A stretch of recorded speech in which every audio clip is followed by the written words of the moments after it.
à toutes et à tous, bienvenue dans une nouvelle vidéo. Aujourd'hui on se retrouve pour une recette de cheesecake vegan. En effet, vous avez été nombreux à voter pour cette recette en prochaine recette vegan. Vous inquiétez pas, le moelleux chocolat noisette arrivera par la suite, hein. On peut pas tout faire en même temps. Alors je dois tout vous avouer, cette recette ce n'est pas moi qui l'ai inventée, c'est ma coloc. Elle l'a fait un jour et j'ai fait... comment on fait ça? C'est tellement bon, ça ressemble tellement à un cheesecake classique. Enfin, c'est juste incroyable, il faut absolument que j'apprenne à faire ça. Surtout qu'il est extrêmement simple à faire, je veux dire, inratable. Inratable. Je vous dis à tout de suite après la vidéo, mais d'abord, vous passez à la recette. Pour cette recette, vous aurez besoin d'un certain nombre d'ingrédients qui se trouvent normalement dans vos magasins bio. Ici, j'ai un apro qui est du fromage blanc, mais vous pouvez le trouver d'une autre marque, comme par exemple de la marque Provamel, ainsi qu'un yaourt au soja à base de citron. Mais si vous ne souhaitez pas utiliser ça, vous pouvez trouver un nature et rajouter des zestes de citron dedans. Vous aurez aussi besoin de 200 ml de lait de votre choix. Ici, j'ai du lait de soja riz, parce que c'est le plus simple à trouver et le moins cher. 2 sachets de flan à la vanille, c'est fait à base de maïs, comme on appelle ça déjà, d'amidon de maïs, ainsi que de vanille, bourbon dans ce cas-là. C'est ce qui vous permettra, notamment avec le fromage blanc vegan, de se faire tenir la préparation et de donner un petit goût de vanille délicieux. Étant donné que le yaourt au soja est déjà sucré, dans mon cas je ne vais pas l'utiliser, mais vous pouvez mettre du sucre. Et pour la base à biscuit, on prend du Lotus qui est même contenant de l'huile de palme, reste tout de même vegan.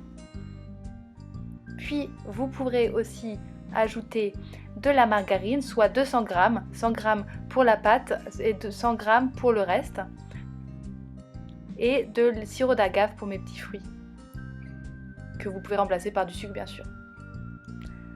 Vous aurez besoin des fruits de vos choix, et cela 250 g.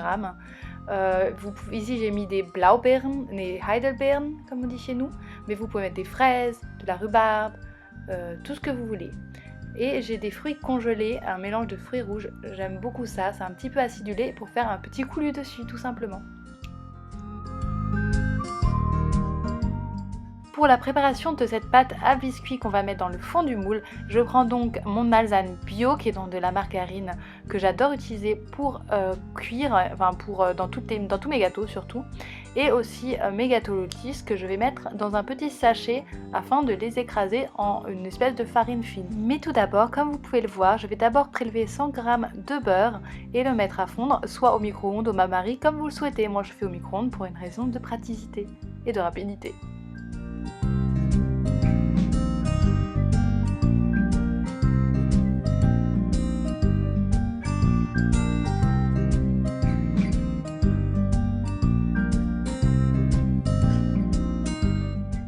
Je transvase ma poudre de spéculoos dans un grand bol, je vérifie que tout a été bien cassé et puis je vais mélanger mes 100 g de beurre fondu et le mélanger avec les doigts tout simplement, pourquoi faire compliqué.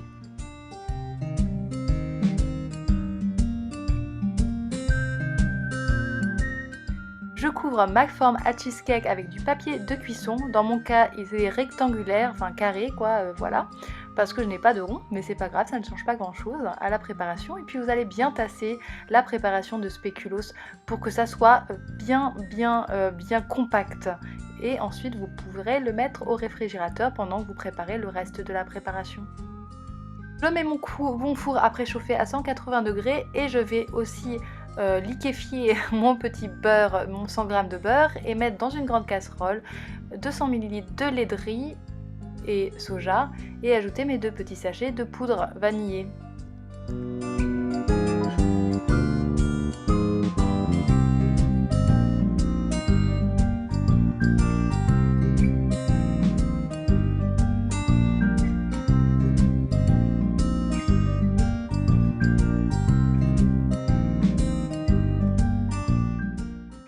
Je mélange bien ma préparation, mon beurre fondu y a été rajouté jusqu'à ce que ça soit bien homogène pendant une trentaine de secondes.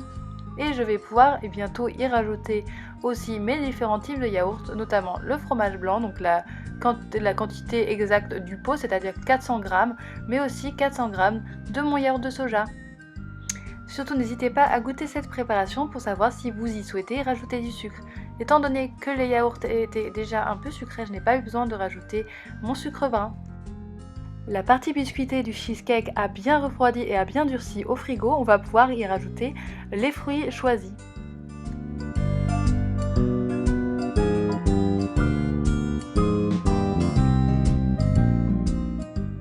Puis bien entendu, on rajoute la préparation au fromage blanc.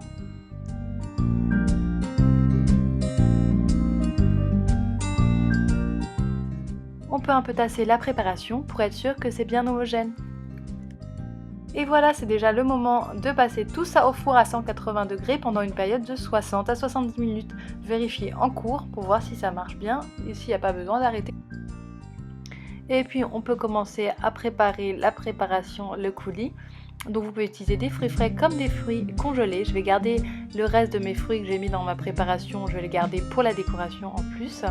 Et puis on va les écraser lentement et doucement avec une petite fourchette ou une petite cuillère. Je ne vais pas complètement les mixer. Par contre, compte tenu de leur acidité, je vais y rajouter un peu de sirop d'agave. Si j'en ai rajouté un petit peu trop, ce qui fait qu'il justement il manquait un petit peu d'acidité. Après, la cuisson était terminée, mais je vais d'abord laisser une quinzaine de minutes le cheesecake refroidir dans le four ouvert. Vous allez voir, quand vous allez sortir du four votre cheesecake, il va être un peu tremblotant, donc il faut le mettre au frigo 2 heures.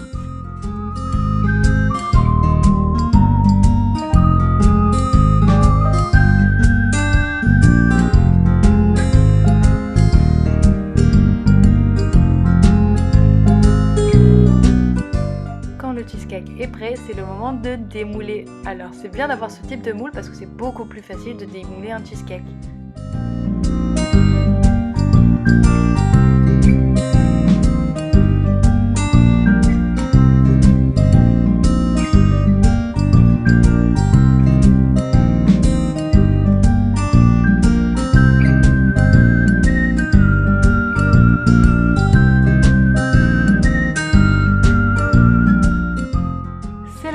De le présenter, de le couper comme vous le souhaitez, ici dans une petite assiette à dentelle très mimi, et puis de bientôt le déguster maintenant qu'il est froid.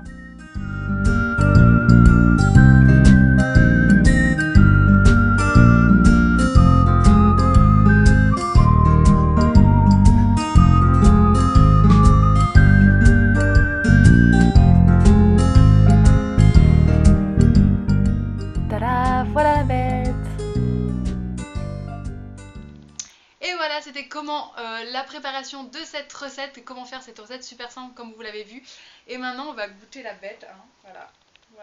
Voilà, c'est trop beau, on meurt. Donc je vais goûter un bout évidemment, parce que ça donne tellement envie. Hop.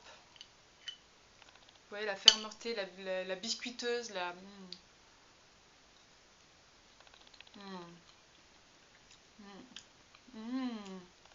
Oh c'est trop bon quoi.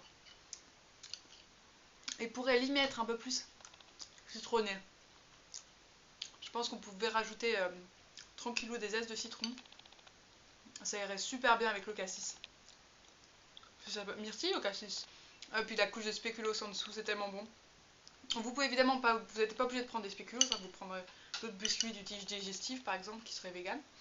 Vous pouvez aussi faire un fond de pâte plus classique que j'essaierai de vous chercher et vous mettre en barre d'infos. Mais un spéculoos, c'est ce qui apporte le côté sucré. Et puis avec l'acidité des fruits dessus, etc. et du coulis de framboise, de fruits rouges. Bon bah je pensais pas manger tout ça, mais je pense que ça va être mon goûter. Ça fait beaucoup, je sais. Alors c'est pas diététique, hein, je vous le dis tout de suite. Bon bref, je vous dis à très bientôt. Dans une prochaine vidéo, hein. Ciao ciao.